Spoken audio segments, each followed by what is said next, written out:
Viva Culture, l'actualité des arts vue par l'association Maison de la Culture du Havre. Présentée par Isabelle. Viva Culture, l'émission de la culture dans toutes ses découvertes. Alors Lisa Wurmser, bonjour. Bonjour. Alors nous sommes à la sortie d'une pièce qui s'intitule Le Duel d'Anton Tchekhov. C'est une adaptation, je crois, de Jean-Claude Grunberg. Oui, absolument. Jean-Claude Grunberg a fait l'adaptation. Il en avait fait une première il y a une trentaine d'années. Et en fait, moi, j'avais aussi travaillé il y a une dizaine d'années sur le texte. Et comme on se connaît depuis un certain nombre d'années, parce que j'ai mis en scène 3-4 pièces de lui, notamment les 3 premières pour le jeune public, et puis Les Vites à l'abri, que j'ai créé également à Avignon il y a 2 ans. Et donc on a une longue collaboration et je lui ai demandé donc de retravailler avec moi sur cette adaptation. Oui, parce que vous faites la mise en scène là. Oui, absolument. Voilà. Et c'est lui qui a fait l'adaptation théâtrale, la version scénique. Oui, est-ce que vous pouvez nous préciser si dans l'adaptation il y a des changements par rapport au texte original? Ah oui, il y a des séquences qui sont coupées parce que sinon ça ferait 2h30 déjà. Oui, d'accord. Et puis aussi parce que l'exigence de la scénographie, il y a beaucoup de lieux différents. Ça se passe dans le Caucase, il y a de nombreux lieux. Donc si on avait dû mettre tous les lieux, c'était impossible. Donc en fait, le principe du travail d'adaptation, c'est de le recentrer dans quelques lieux seulement qui sont emblématiques et qui permettent. Et en fait, moi, j'ai été très frappée dans la nouvelle par le pavillon de la plage, qui est un pavillon qui est cité tout au long de la nouvelle, et qui est un endroit assez mystérieux, assez énigmatique. Et en fait, ma scénographie est partie de cet élément-là. En fait. Oui, c'est ça. Elle sert de centre, à la fois de cabanon, et en même temps, elle se retourne pour être l'appartement, la chambre, la petite maison de Laïevski, quoi. Oui, voilà. Et même le médecin. Et le restaurant, ça sert en fait. Parce qu'en fait, le pavillon de la plage, c'est un restaurant où tout le monde vient manger chez ce docteur, mais qui préfère, plutôt qu'aller à l'hôpital, il préfère faire la cuisine pour nourrir les gens autour. Oui, voilà. Oui. C'est un très beau personnage. Oui. Alors, le titre indique effectivement un conflit entre 2 hommes, entre 2 façons de penser, de vivre, le scientifique et le jeune homme qui est un intellectuel assez indolent, qui se laisse vivre et qui pensait en fait faire un retour à la terre, un peu comme dans les années 70 en France. Et au fond, ces 2 hommes vont s'opposer parce que le scientifique est très raide sur ses certitudes, il pense très pragmatique, et puis il suit un peu la théorie de Darwin selon laquelle les forts, au fond, il vaut mieux garder les forts et que les faibles s'éliminent naturellement. On dit Darwin, mais c'est plutôt une interprétation faite à l'époque de Darwin, parce qu'il me semble qu'on en est revenu de ça. Non, bien entendu. Oui, mais lui, il part de la sélection naturelle des animaux pour l'appliquer de manière rigide sur les hommes. En fait, c'est ça. Et au fond, peu à peu, on se rend compte qu'au fond, il a une faille aussi dans ses affirmations. Et c'est ça qui est assez beau chez Tchekhov, c'est qu'on oscille toujours entre la raison par rapport, on se dit ce scientifique finalement il n'a pas de si mauvaises idées, et puis après mais c'est un monstre, et on oscille toujours entre ces 2 versants là. Oui. C'est ça qui est assez beau. Et au fond, le jeune homme Laïevski, lui se laisse vivre, pense préfère être à Saint-Pétersbourg parce que tout d'un coup il est endetté jusqu'au cou, et le voici d'ailleurs, Laïevski. Bonjour Laïevski. Voilà, notre ami Stéphane. Oui, bonjour Stéphane. Alors comment vous avez pris ce rôle? Moi j'ai beaucoup aimé quand vous explosez, quand vous en pouvez plus, là vraiment vous faites peur à tout le monde d'ailleurs, je crois. Ah oui, même votre meilleur ennemi. Je me fais peur à moi-même aussi. Il y a une part de folie dans ces personnages. C'est pas de la folie pure, mais il va tellement mal et puis il se sent tellement mal lui-même, il se déteste lui-même aussi. Donc c'est un aveu de faiblesse terrible. Et en fait, pour masquer ça, soit il rit, soit il, entre guillemets, aujourd'hui on dirait il pète un câble. Oui, voilà, c'est ça, c'est vrai. Oui, mon chéri, et souvent chez Tchekhov aussi, c'est l'oisiveté qui nous semblent bizarres, qui nous semblent pesantes. Mais l'oisiveté permet les fantasmes. Oui, Permet bien sûr, les rêves. bien sûr. Permet de ressasser des idéaux qu'on n'a pas réussi à attraper. Et puis c'est une chose qui revient dans l'œuvre de Tchekhov, c'est le fait d'être utile à la société, d'être utile aux autres. Et le fait de ne pas travailler, c'était vraiment une obsession qui revient dans toutes les pièces de Tchekhov. Tout à fait. Et également dans cette nouvelle. C'est-à-dire qu'il trouvait qu'il y avait beaucoup trop de gens qui ne faisaient rien. Notamment dans l'aristocratie russe. Bien sûr. Et donc il était très sensible à ça. Et on voit dans toute son œuvre, le travail est une libération. Lui-même était docteur. Oui, il travaillait beaucoup. C'est ça. Et la distribution s'est faite facilement? Très facilement. Oui. Parce que Stéphane Tchestak, qui joue Laïevski, par exemple, a suivi un de mes stages. Oui. Et on a travaillé la Cerizay et le duel. Et pour moi, c'était très vite évident qu'il avait le talent du rôle de Laïevski. J'ai tout de suite pensé. Tout à fait vous convenir. Que c'était. Du moins, la personne qu'on peut se représenter, que vous êtes, que vous n'êtes sans doute pas. J'ai tout de suite pensé en tout cas qu'il était absolument exactement ce qu'il fallait pour le rôle. Parce que j'aime bien justement cette oscillation entre l'arrogance, la fragilité, l'ironie, la sensibilité. Vous l'avez travaillé comme ça. On a travaillé vraiment comme ça. C'est un peu un grand enfant. Oui. J'ai quelque chose de ça en moi. Oui. Et puis il y a aussi l'ironie, aussi beaucoup l'humour. C'est important l'humour chez Tchekhov, très important. Tout à fait, vous l'avez d'ailleurs joué dès le départ, un peu enlevé, un peu léger. Un peu. On n'était pas plombé dans la nostalgie comme quelquefois on le représente. Je crois qu'il n'en était pas content d'ailleurs lui-même, Tchekhov. Et en fait, c'est le plus difficile pour Tchekhov, c'est ça. C'est de trouver le juste point entre le comique et le dramatique, entre la mélancolie et le rire. Parce qu'il y a les deux. Il y a les deux. Et il faut être ni trop l'un ni trop l'autre. Et en même temps, il passe très vite. Il faut jouer vite aussi. Il ne faut pas que ce soit pesant. Oui, c'est vrai. Là, vous avez trouvé un rythme, il me semble, effectivement. Parce que c'est bien un petit peu long quand même comme histoire, là, malgré les coupes que vous avez pu faire, que Grambert a pu faire. On a... c'est pas très long pour une pièce de théâtre. Dans un théâtre, c'est peut-être plus long du fait que c'est un festival et qu'on oblige un peu les compagnies. J'aime bien parler de ça parce que je trouve que c'est exagéré. On oblige les compagnies souvent à faire des spectacles de 55 minutes ou 1 heure. Or, les régions ne programment pas des pièces toute l'année, des pièces d'1 heure pour une soirée. Je veux dire, le théâtre a aussi des grandes pièces qui font beaucoup plus d'1 heure. Oui, bien sûr. Et je trouve qu'on contraint un peu le off à être dans des formats purement commerciaux, je dois dire. Et moi, je m'y oppose parce que le théâtre, c'est le théâtre. Voilà, c'est pas autre chose. À Avignon, vous n'avez pas trouvé que c'est trop fatigant? Avignon, c'est fatigant. C'est toujours fatigant, Avignon. C'est toujours fatigant. Bien sûr. Dites, on va peut-être vous laisser retrouver votre petit garçon. Il a été d'une patience d'ange. Il est patient, hein. Vous avez remarqué, j'ai comme cru il qu'il est était courageux. parti. Et en fait, non, il était resté. Il est vaillant, cet enfant. Il vous a regardé. Il a eu un peu de mal, mais c'est normal. Ouais, c'est normal. Quel âge il a? 5 ans. 5 ans. Comment il s'appelle, vous savez? Comment il s'appelle? Anton. Bravo. Un futur petit Tchekhov. Un futur grand Tchekhov. Bon, merci à vous. Oui, donc ce parti pris effectivement de légèreté, c'est assez intéressant pour nous. Oui. Et la figure du médecin, effectivement, elle est bonhomme, elle est humaniste, comme d'habitude. C'est un personnage merveilleux dans la nouvelle. Je trouve qu'il est vraiment exactement le personnage, parce que dans la nouvelle, c'est un personnage humaniste qui souhaite vraiment... Frédéric joue Von Koren.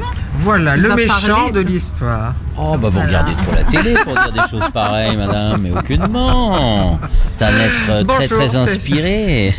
Frédéric. Bonjour Frédéric. Bonjour. Qui joue Von Koren. Oui, voilà. Alors, comment vous avez pris ce rôle-là? Parce que c'est un rôle très intéressant. Mais absolument. Mais oui, à bras-le-corps, on va dire. Mais non, c'est sûr que c'est un personnage évidemment ô combien intéressant.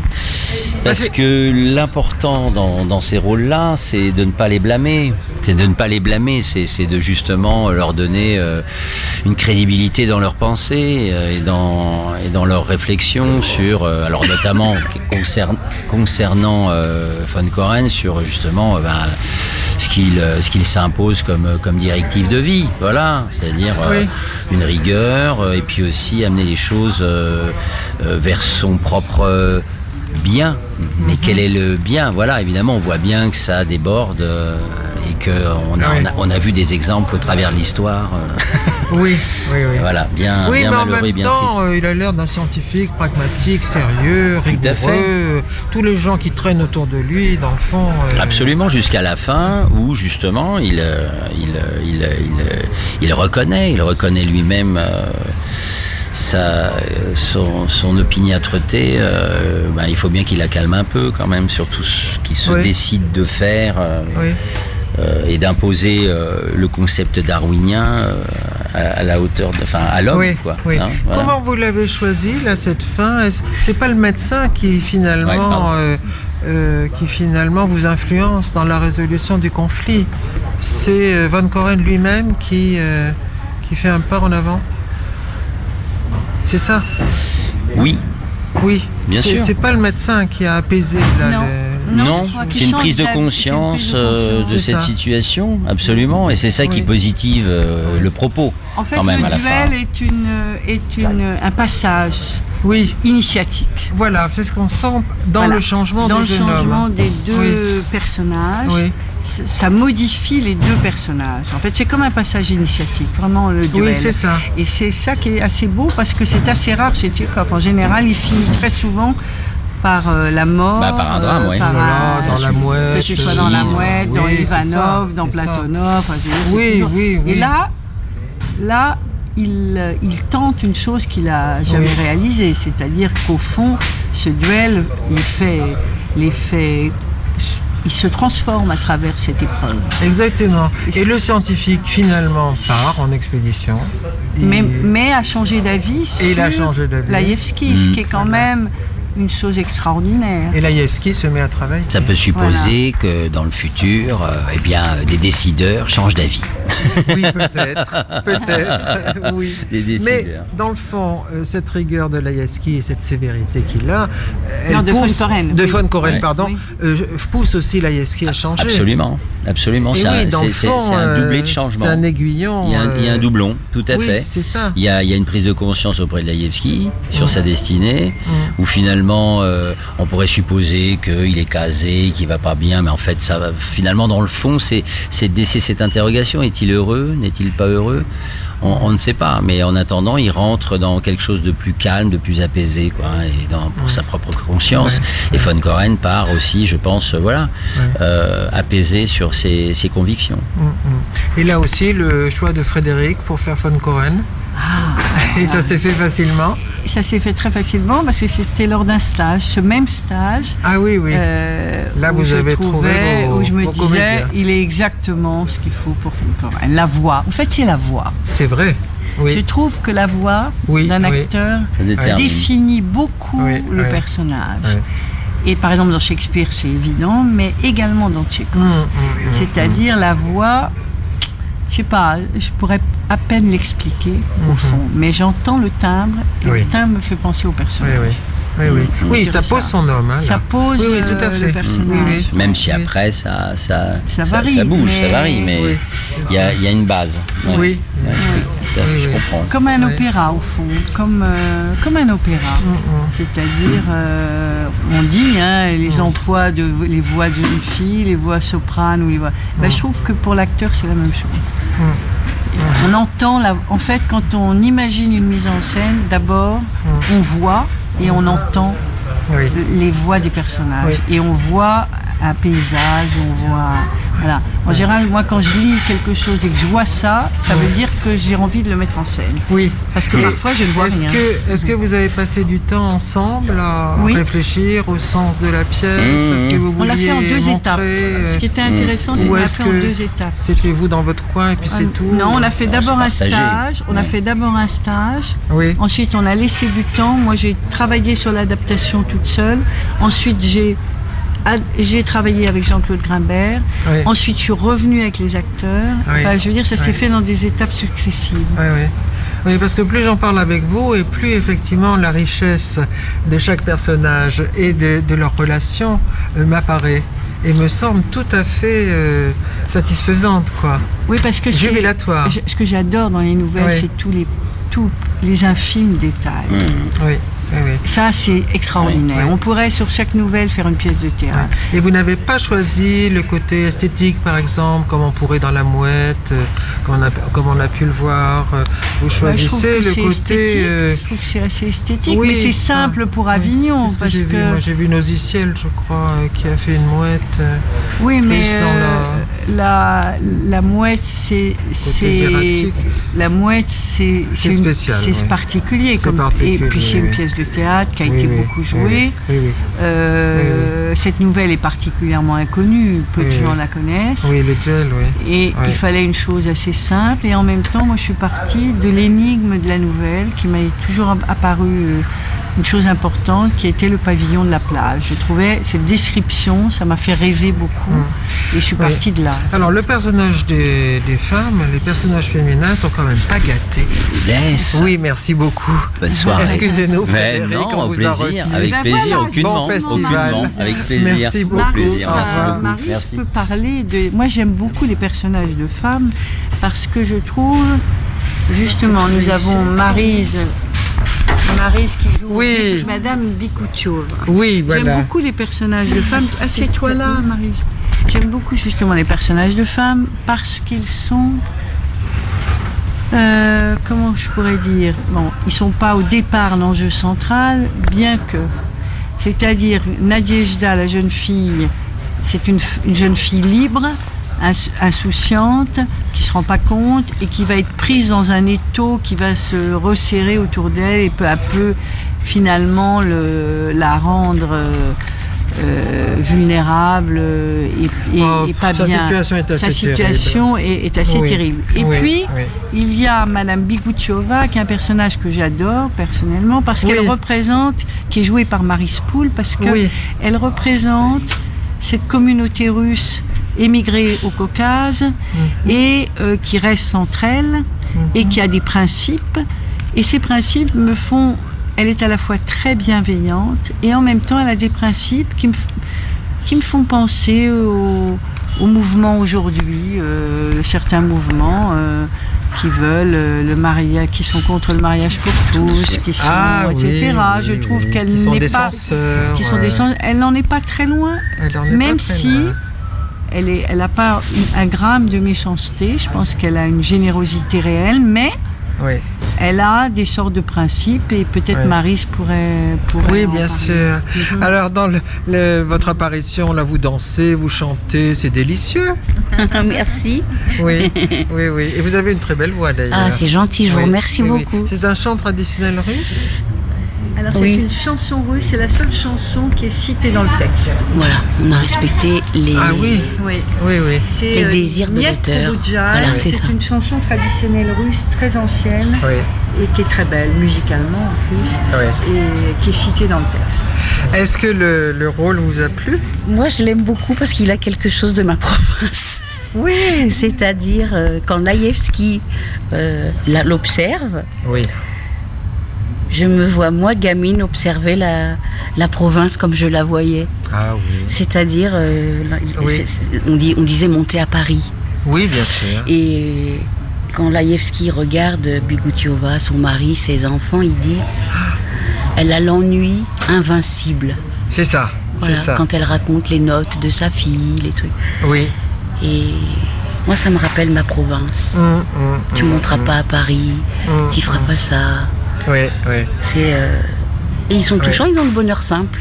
Oui. C'est plus dans la matière, un petit peu plus. Oui, oui. Et le côté censeur, elle est terrible avec cette Oui, jeune mais elle est femme. touchante avec ça en même temps, parce que Alors moi, on je la ne défends. sait pas Moi, je la si défends vous la parce que- défendez comme un ange gardien dans le fond. Peut-être, vous avez peur que ça Oui. tourne mal pour cette jeune fille. Voilà. D'ailleurs, Parce c'est ce que qui se passe. Trop gentille, si je suis trop gentille, elle ne va pas changer, la fille.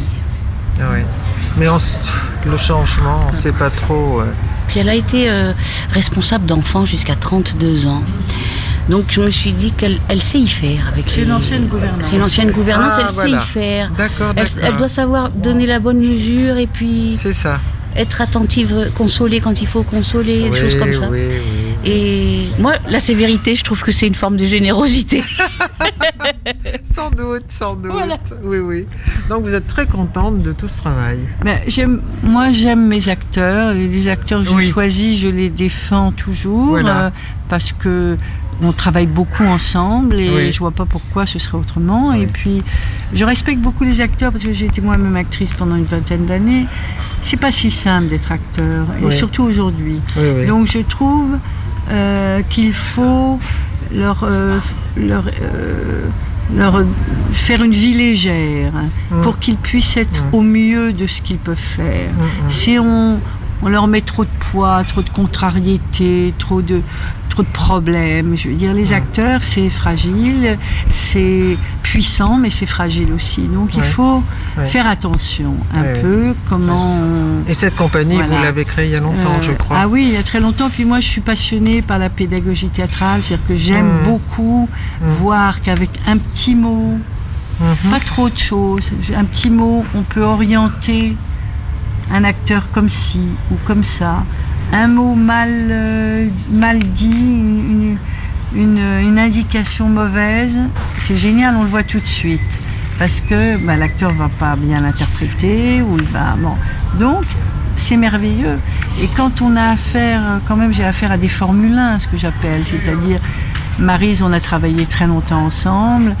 Il n'y a pas besoin de faire des théories pendant des heures. Ils savent jouer. Alors après, il faut juste, hop, indiquer un peu par-ci, un peu par-là. Voilà, on dirige pas un acteur comme on conduit un camion, comment je veux dire. Voilà, Bien sûr. c'est Oui, vous nuancé, êtes installé où? Je suis à Paris. Ah, vous êtes à Paris. Je suis à Paris. Voilà. Et précisément, je suis aidée beaucoup par le département du Val-de-Marne. Ah, voilà. Voilà, avec Entendu. qui m'a aidée très tôt. Et puis j'ai beaucoup travaillé à la cartoucherie, au Théâtre de la Tempête, chez Philippe Adrien. J'ai beaucoup fait de mise en scène là-bas. Il m'a beaucoup aidée. Et puis voilà, j'ai une formation aussi chez Ariane Mouchkine. Donc en fait, la cartoucherie est un peu ma maison. Je m'y C'est le sens berceau. chez moi. C'est un peu le berceau. Oui, voilà. oui. De toutes ces Et belles créations. le Petit Louvre à Avignon, Qui nous accueille. est un lieu que j'aime particulièrement et il est dirigé par Martine Spangaro, qui est une directrice artistique que j'admire beaucoup, qui dirigeait avant le théâtre de Sartrouville avec Claude Sévenier et qui fait de ce lieu un lieu professionnel vraiment bien. Oui, Voilà. oui. Vraiment Écoutez, bien. on l'a découvert avec Oui. plaisir cette année. Oui. Et merci alors Merci pour beaucoup. ce duel. Merci beaucoup. Merci à vous pour tous ces beaux cadeaux que vous nous avez faits. Merci.